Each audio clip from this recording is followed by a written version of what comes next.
I'm constantly amazed when science proves the things of God, the things that God has been talking about for generations. And science comes around and says, oh, did you know this thing happened? I love that stuff. And there's, something I have argued for many years, many years, that we didn't evolve from Neanderthal.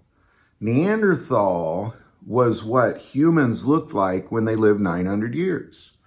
The first humans lived upwards of 900 plus years. And to sustain gravity for 900 years, to sustain water, wind, food, diet, how are your teeth gonna last 900 years? I was getting fillings when I was like 6 years old.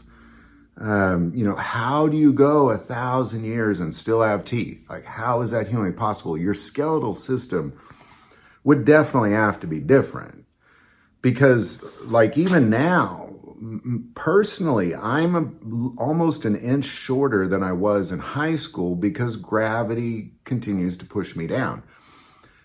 Pressing on the discs between my spinal bones, just making me a little bit shorter as time goes by. Imagine 1,000 years. I mean, goodness gracious, you've seen 90-year-old people just all hunched over and bent over because gravity has taken its toll on them. And now what we're seeing, and I made a video about this, is that, they've proven that Neanderthal and man have mated. And where they mated was on the mountains of Iran, which is where Noah's Ark settled, which is when that transition from 900-year-old humans to 125-year-old humans was exchanged, as we see in Genesis. But more recently, there's this, because it used to be, when I was growing up, it used to be believed that Neanderthal were just stupid people. But now what we're seeing is that they actually dominated mankind,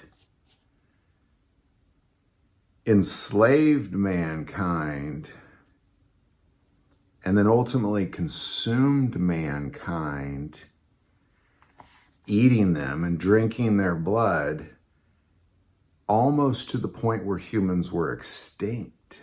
Almost to that point. Now, what is this? Well, what's fascinating about this is because for the longest time, scientists said, well, there was this, volcano that erupted, and then I was like, humans almost became extinct because of this volcano. There was an estimated 1,000 to 6,000 humans on the earth at one point in human history. And they believe, that would make you an endangered species, is what that would make you. And they wrote it off as some sort of volcano, but now what they're saying is that some sort of superhumans, some sort of like super Neanderthal just consumed mankind. But this is why God flooded the earth. Genesis 6:1. Now it came to pass, when man began to multiply on the face of the earth, and daughters were born to them, that the sons of God saw the daughters of men, that they were beautiful, and they took wives for themselves, of all whom they chose. And the Lord said, my spirit shall not strive with man forever, for he is indeed flesh, yet his days shall be 120 years.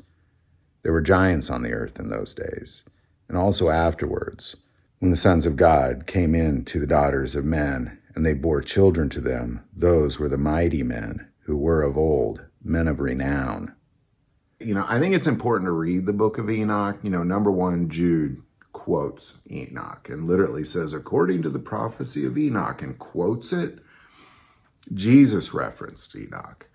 And I'm not saying it belongs to the Bible. I'm not saying it doesn't. What I'm saying is it's a really darn interesting read. And I think that biblical people who are interested in what it might be like in the days of Noah, which is what Jesus said it would be like in the end times, Enoch, that's what he wrote about. He wrote about what it was like in his day, the days of Noah. And there's this interesting thing that when the angels fell and laid with women and gave rise to the nephilim, that's, of course, in Genesis. But Enoch talks about this in detail. And we're just going to check that out in chapter 7, Enoch 7, starting verse 1. And all the others together with them took unto themselves wives, and each chose for himself one, and they began to go in unto them and to defile themselves with them. And they taught them charms and enchantments and the cutting of roots, and made them acquainted with plants. And they became pregnant, and they bare great giants, whose height was 3,000 ells, whose consumed all the acquisitions of men. And when men could no longer sustain them, the giants turned against them and devoured mankind. And they began to sin against birds and beasts and reptiles and fish, and to devour one another's flesh and drink the blood. Then the earth laid accusation against the lawless one. You know, this is ultimately what scientists are now saying happened. Now, they're not saying angels laid with women and gave rise to these superhumans who then consume mankind. But what they are saying is that they're saying there was some sort of superhuman. They say like kind of a super Neanderthal, which all humans would have looked like Neanderthal at that point, but super Neanderthal. And they just started consuming mankind and enslaved mankind. And when mankind couldn't keep up, they ate mankind and drank their blood. This is what scientists are saying now. And this is what Enoch said it was like. But it goes beyond that, because now scientists are saying that they also had weaponry that regular humans did not have. They were the first to acquire metal weapons. They were the first to kind of come up with concepts of warfare. And if we keep going in Enoch, just the very next verse, chapter 8, verse 1, and Azazel taught them to make swords and knives and shields and breastplates, and made known to them metals of the earth and the art of working them. You know, this is it. Scientists will tell you this happened. This thing happened.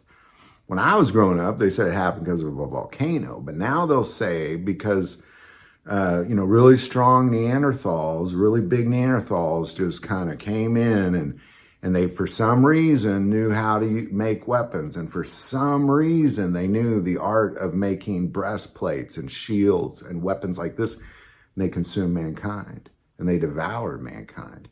And when mankind couldn't keep up, they literally ate mankind to the point of almost extinction. This is why God flooded the earth. This is why.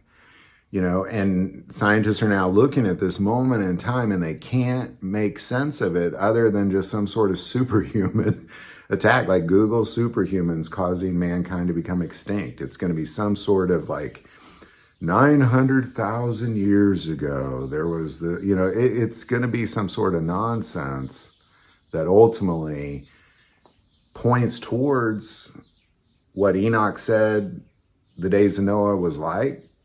Scientists say they were like that too.